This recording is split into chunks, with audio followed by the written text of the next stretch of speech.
Non-playable characters in dinosaur survival games are a pretty common aspect of these titles. All three major games have them in one way or another, with most of them filling the minor role of serving as the basis of the carnivore's food supply.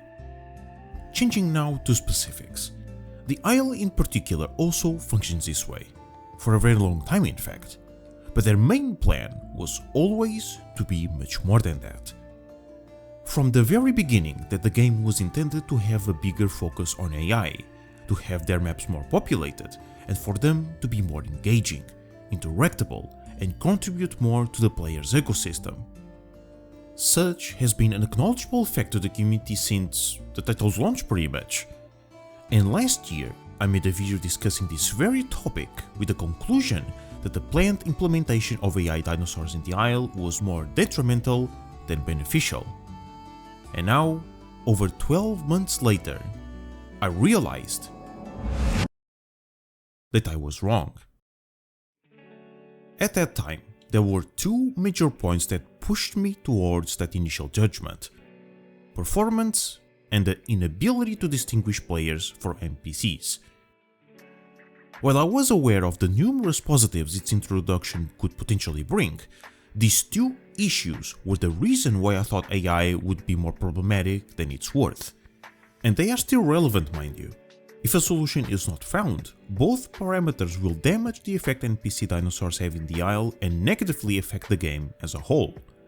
But now I believe that not only fixing them is not as complicated as I once expected, but even more so, AI can actually solve the missing piece of the dinosaur survival puzzle.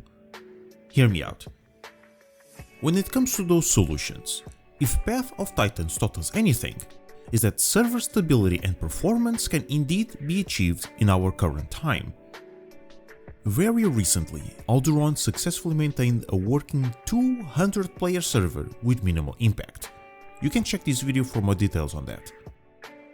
This is proof that with the right team, server capacity can be essentially doubled in a playable state.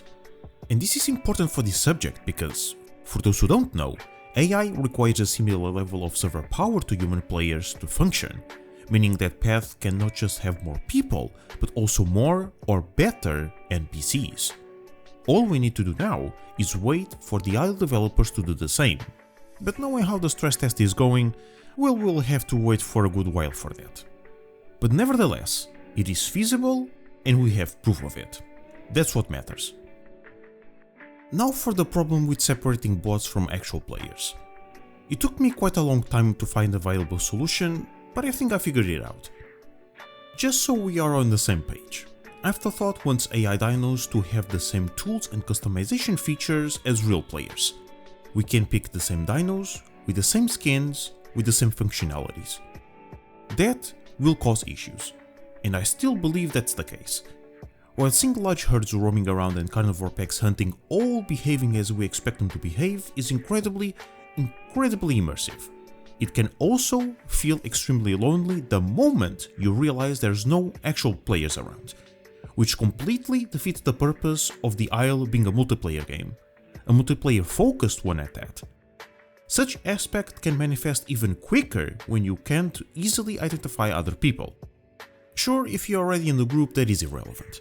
But when you're looking for players to form a group or even for other activities like nesting and alike, that can become extremely hard to do, especially if we are talking about predators, since not only you can't even communicate with them if you're a herbivore or from another species, we all also know that no matter how good the AI is, chances are humans will still be more dangerous in-game.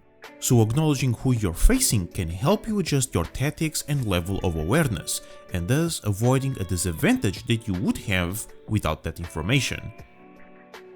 Even if we assume that each NPC herd or pack has different colored dinos, that still presents an issue. How many variations are there at any given time? What if players pick that particular coloration by coincidence or even on purpose to confuse others? Do you remember in Legacy when on some community servers people would become AI dinosaurs like Avas or Auros just to troll people? Do you remember how confusing that was? Now imagine that, but it's every dino you see in game and half of them can kill you. Well, all of them can, but you get what I mean. But here's the thing. Behind all the troubles NPCs can potentially add to the Isle, ironically, this is actually the solution, or at least one of the solutions, we were looking for to eliminate the biggest problem in this genre. Time and time again, there is one complaint that remained consistent throughout all these years and became almost universal in the dinosaur survival community, but especially in Evrima. Answer me this. How many times have you heard others or even yourself saying, "There's nothing to do in the game," or "The game feels incomplete"? And I don't mean incomplete in the sense of production, because the truth is, all these three are still in early access.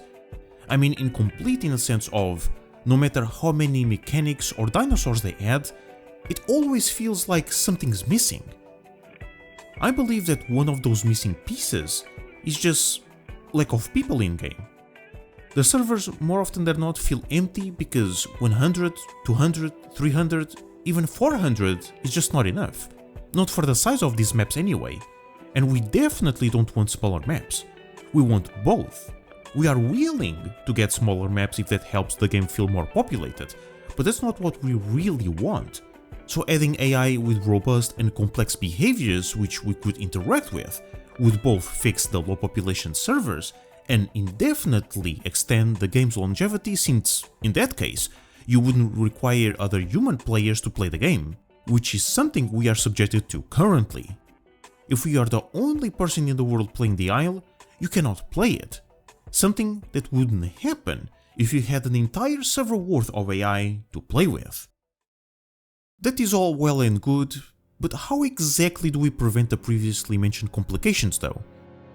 Keep in mind that the differentiation predicament I talked about a few minutes ago will exist in any game of the dinosaur survival genre that has AI. Path, Beasts of Bermuda, Echoes of Extinction, Primeval Horizon, all of them. But fortunately for the Isle, the game already has a mechanic that with a simple addition could permanently destroy this problem for good. And that mechanic is scent. It would be actually rather simple. Whenever you use scent, in addition to everything the feature already does, it would also highlight all dinosaurs that you can see with a very subtle aura, nothing very intrusive. And the aura would have two colors, one for players and one for AI. That's it. Super subtle. It would be there for a couple of seconds and then disappear with the rest of the UI, and it would be all we need to fix this. Now, the first loophole you probably figure out by now is whenever players are hiding for whatever reason, wouldn't that aura give their position away? Yes, but we can avoid that by implementing two parameters. Number one is not letting the aura be seen through objects. So if the dino is behind a rock or vegetation, you won't be able to detect it. Basically, if you can see the dino, you wouldn't see that UI component either. And number two is letting luminosity affect the aura itself. Essentially, the darker it is, the harder it is to see it. This kinda defeats the purpose of that new mechanic, but it is a safety measure to prevent exploitation. Otherwise, all you need to do is use scent at night and you could see every single aura in the middle of the pitch black environment, and we don't want that. I'm convinced that with this feature, AI dinosaurs would become greatly beneficial for the Isle while also successfully preventing the potential complications I was worried about. Let me know in the comments below what you think about it. A huge thank you to my Patreon supporters for supporting the channel and the content I create. If you wanna join the ranks, you can do so for only $1 a month. The link will be in the description. Don't forget to leave your thoughts and opinions down below, join our Discord server, engage with the community, and I hope to see you all next time. Well, not next time, because there is a certain trailer we are going to watch.